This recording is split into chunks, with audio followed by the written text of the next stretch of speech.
Alors, bonjour tout le monde.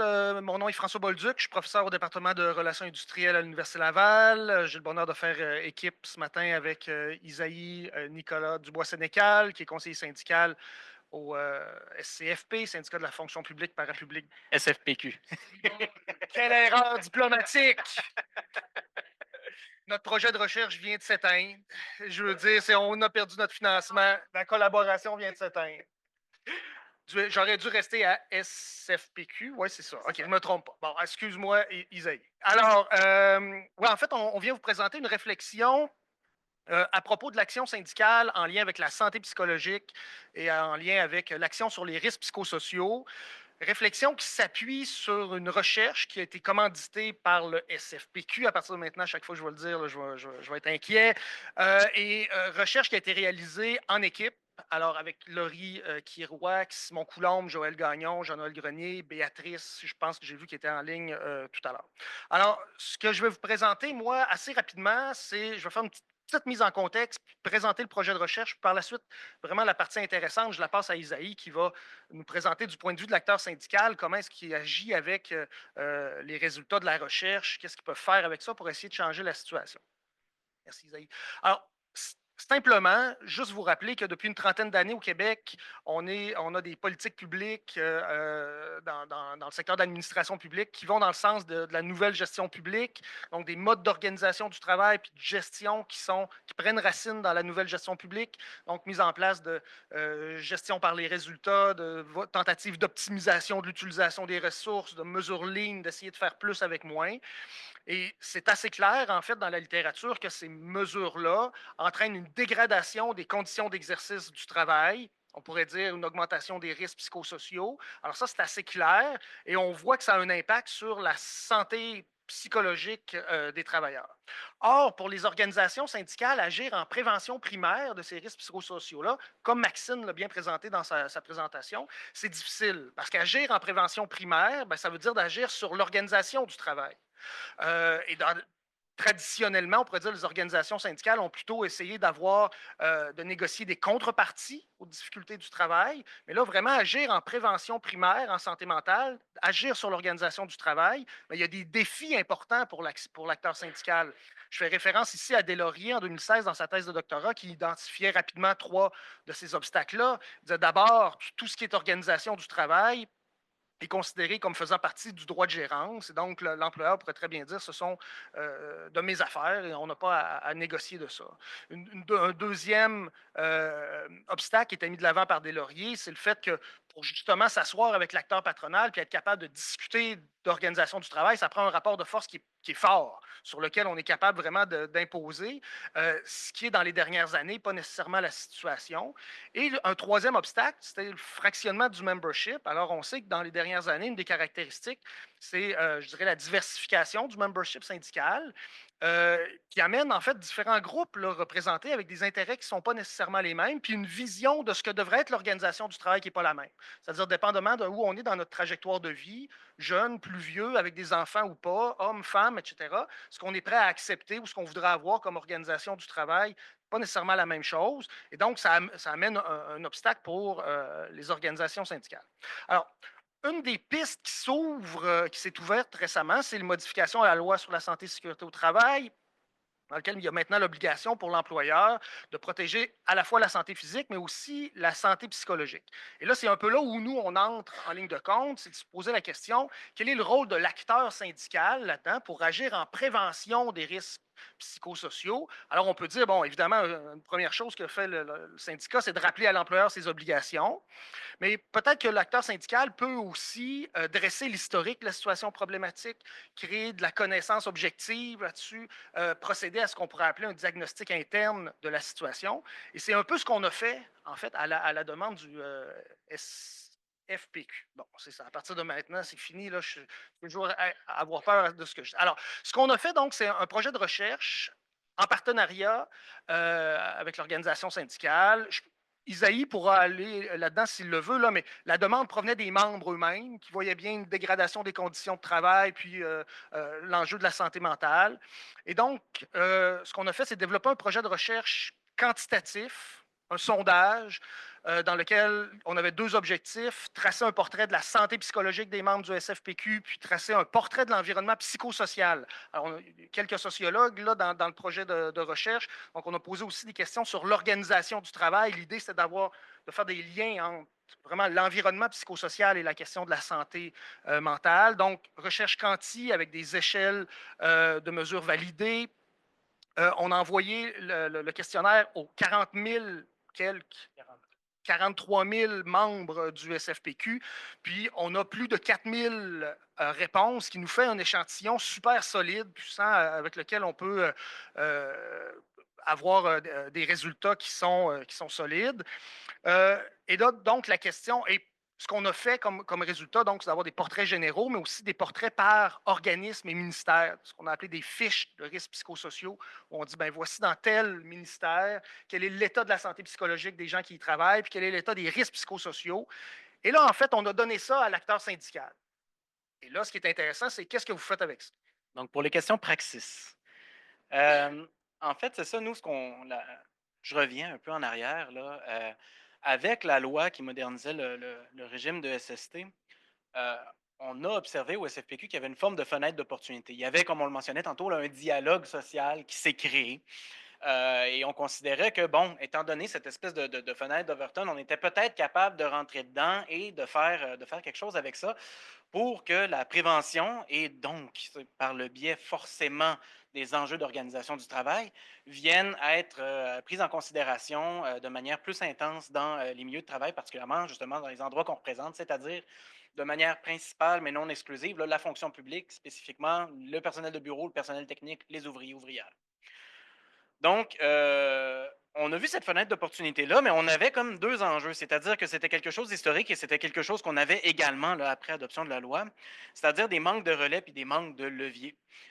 Des manques de levier politique parce que, comme tu le mentionnais tantôt, là, le droit de gestion, c'est sacré, c'est vraiment un totem dans la fonction publique. Donc, il y a vraiment quelque chose à ce moment-là qui devenait un problème parce qu'il fallait qu'on soit en mesure de mettre la pression sur l'employeur à l'extérieur des comités également, donc de faire de la pression politique un petit peu, mais également un manque de relais. Parce que nos comités en santé et sécurité ne sont pas forcément non plus entièrement outillés par rapport aux risques psychosociaux, par rapport au RPS. Hein. Donc, il faut être capable de relayer ça par nos comités à l'interne, il faut être capable de relayer ça par nos conseillers, nos conseillères en santé et sécurité. Donc, il fallait être en mesure de s'outiller nous-mêmes pour mieux revendiquer également, là, parce qu'on a quand même un historique, et c'est un mauvais pli de plusieurs syndicats aussi de rester sur le physique. Donc, il fallait qu'on soit capable d'aller plus loin, il fallait qu'on s'outille pour ça. Donc, on avait besoin de quoi? On avait besoin d'une recherche objective qui puisse remplir ces deux fonctions-là. Donc, la fonction relais et la fonction levier, si on veut.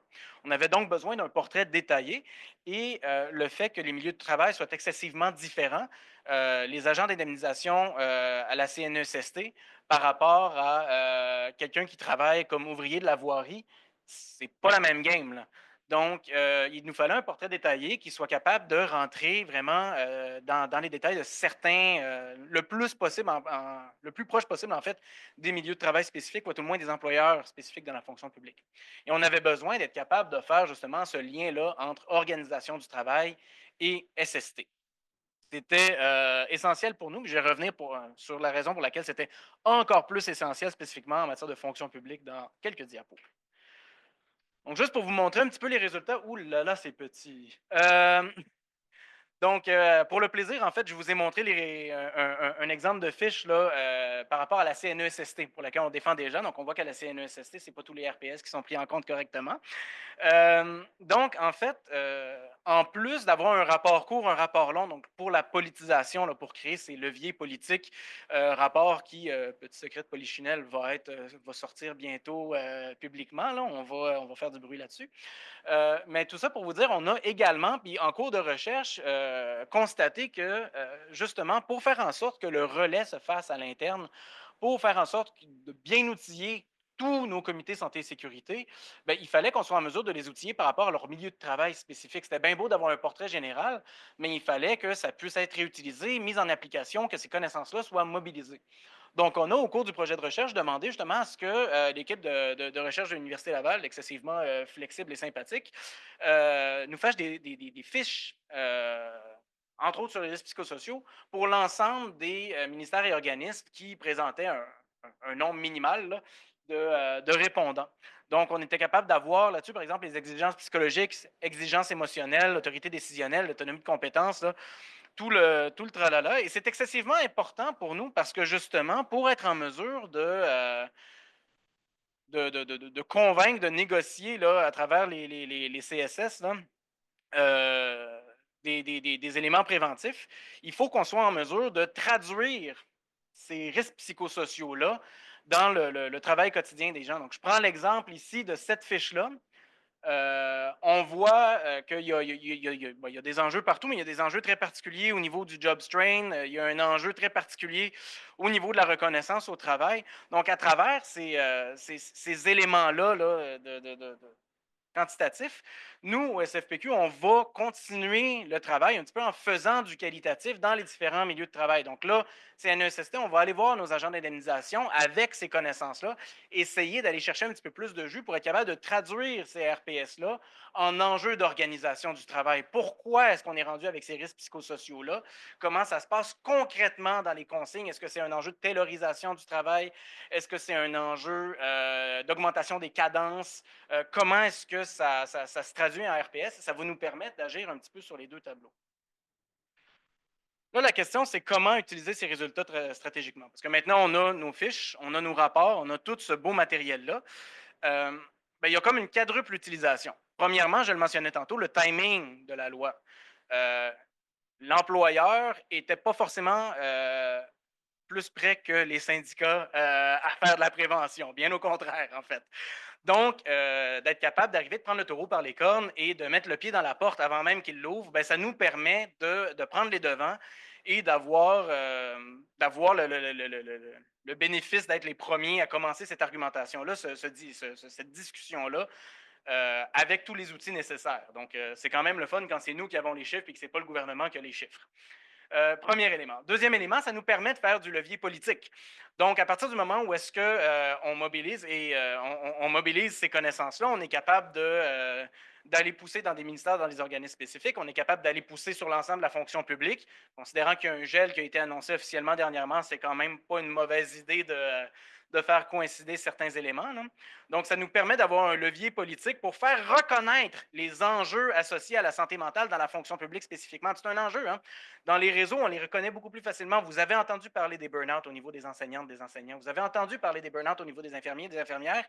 L'agente à l'emploi du ministère de l'Emploi et de la Sécurité sociale, les gens ne savent même pas que ça existe souvent. Donc, de là à reconnaître les enjeux au niveau de la santé mentale, c'est excessivement complexe, alors que ce sont des enjeux qui sont parfois même similaires et on voit beaucoup de similarités. Donc, il faut faire reconnaître ça politiquement. Il y a s'outiller nous-mêmes, donc justement être en mesure de donner à nos comités de santé et sécurité au travail des outils, mais plus encore de faire de l'éducation politique. Puis j'aimais bien ce que j'entendais tantôt par rapport à la collectivisation de l'enjeu. Il faut être en mesure de collectiviser ça, de le transformer en éducation politique pour que les gens, dans leur pratique du quotidien, dans leur résistance du quotidien au travail, puissent prendre en compte cet élément-là et faire l'association entre nouvelle gestion publique et enjeux de santé psychologique. Et enfin, ben, l'idée, c'est de faire de la SST un cheval de Troie. Depuis la réingénierie de l'État par le gouvernement Charest, le SFPQ ne participe plus au comité d'organisation du travail parce qu'on nous demandait c'est qui qu'on coupe dans ces comités-là. Donc, nous nous en sommes désolidarisés et on n'y est plus. Donc, qu'est-ce qui se passe? Il faut parler d'OT, il faut parler d'organisation du travail. Ben, qu'est-ce qu'on fait avec ça? On est en train de faire rentrer dans les comités santé et sécurité qui ont beaucoup plus de légitimité. On est en train de faire rentrer de l'organisation du travail pour être capable d'en reparler d'une manière où est-ce que c'est beaucoup plus difficile de nous dire c'est du droit de gérance parce que non, il y a un enjeu de prévention ici. C'est encadré par la loi. Donc, en conclusion, très, très, très rapide, là, 3 leçons un peu de cette recherche-là. Primo, il faut parler de tout le reste pour parler d'organisation du travail. Il y a des manières de faire. On peut parler de santé et sécurité, mais on peut parler de plein d'autres choses.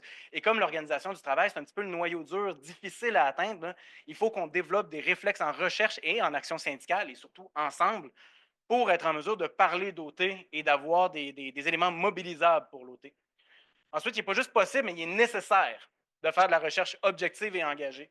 On a beaucoup apprécié l'expérience avec l'Université Laval et on espère recommencer d'autres expériences éventuellement parce que on pense que cette recherche-là, objective, quantitative, avec une méthodologie forte, elle reste néanmoins complètement engagée justement par cette reconnaissance-là du lien entre OT et SST. Et enfin, ben, la diffusion, tout cet élément, éducation politique, politisation, toute cette question-là, ça doit être réfléchi stratégiquement en amont.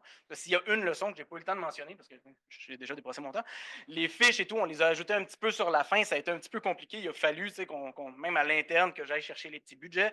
Donc, tout ça pour dire, il faut réfléchir à cette diffusion-là en amont, puis réfléchir aux leviers qu'on veut activer déjà en amont pour être assuré d'avoir la recherche la plus conforme aux objectifs pratiques qu'on a.